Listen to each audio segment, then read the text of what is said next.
আসসালামু আলাইকুম। আজকে চলেন একটা হাদিস শোনাই। রাসূলুল্লাহ সাল্লাল্লাহু আলাইহি সাল্লাম বলেন, বনী ইসরাইলে ২ জন ব্যক্তি ছিলেন। ২ জনের স্বভাব ছিল একদম ২ ধরনের। একজন ব্যক্তি খুব গুনাহগার, অন্যজন ব্যক্তি ছিলেন ইবাদতগুজার। খুব বেশি ইবাদত করত। ইবাদতগুজার ব্যক্তিটি যখনই কোনো ব্যক্তিকে গুনাহ করতে দেখত, তিনি তখন বলত, "তুমি গুনাহ ছেড়ে দাও। তুমি গুনাহ থেকে বিরত থাকো। তুমি ভালো কাজ করো।" এমনই একদিন ওই গুনাহগার ব্যক্তিটি যখন পুনরায় গুনাহে লিপ্ত হলো, তখন ইবাদতগুজার ব্যক্তিটি বলল, "তুমি গুনাহ ছেড়ে দাও।" তখন গুনাহগার ব্যক্তিটি জবাব দিল, "আমাকে আমার রবের উপর ছেড়ে দাও। তুমি কি আমার পাহারাদার হিসেবে প্রেরিত হয়েছ?" তার এই কথাটা শুনে ইবাদতগুজার ব্যক্তি খুব রাগের মাথায় অহংকারের সাথে বলল, "আল্লাহর কসম, তিনি তোমাকে কখনোই ক্ষমা করবেন না। তিনি তোমাকে কখনোই জান্নাতে প্রবেশ করতে দিবেন না।" এরপর একদিন তাদের উভয়েরই মৃত্যু হলো। তাদের রূহও কবজ করা হলো। অতঃপর তাদেরকে মহান রাব্বুল আলামিনের দরবারে পেশ করা হলো। তখন ওই ইবাদতগুজার ব্যক্তির উদ্দেশ্যে মহান রাব্বুল আলামিন বললেন, "তুমি কি আমার সম্পর্কে জানতে না? নাকি আমার ক্ষমতার উপর তোমার কোনো নিয়ন্ত্রণ ছিল?"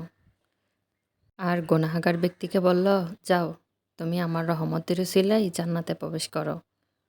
আর ওই ইবাদতগুজার ব্যক্তিকে দোজখে প্রবেশ করালেন।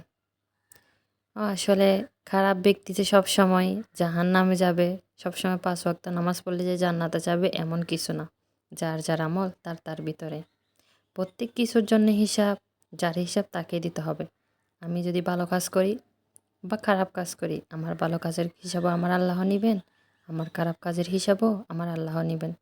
এই দুনিয়ার মানুষ যতই যাই বলুক, দিন শেষে যার কৃতকর্মের ফল সেই ভোগ করবে। তাই সবসময় আমি ইবাদতগুজার বলে আমি অন্যকে খারাপ বলতে পারবো না। অন্যকে বলতে পারবো না, "তুমি পাপী, তুমি গুনাহগার, তুমি কখনো জান্নাতে প্রবেশ করবে না। তোমার জীবনটা অনেক খারাপভাবে কাটবে।" কে জানে, আল্লাহর রহমতের উসিলায় হয়তো ওই ব্যক্তিটি আমার চাইতেও ভালোভাবে থাকতে পারে বা আমার চাইতে ভালো জায়গায়ও যাইতে পারে। কারণ আমাদের তাকদির, ভাগ্য, রিজিক সব কিছুই ওই উপরওয়ালার হাতে। তিনি কখনোই আমাদের প্রতি অবিচার করেন না। ওনার সিদ্ধান্ত সবসময় উত্তম। তিনি জানেন আমাদের জন্য কোনটা ভালো হবে, কোনটা খারাপ হবে। মানুষের মধ্যে আর সৃষ্টিকর্তার মধ্যে পার্থক্য কি জানেন? মানুষ একটা দোষ খুঁজে পেলে সব গুণগুলো ভুলে যায়।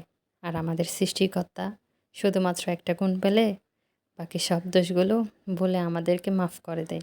কারণ তিনিই তো ক্ষমাশীল। তিনি তো আমাদের সৃষ্টিকর্তা রহমানুর রাহিম।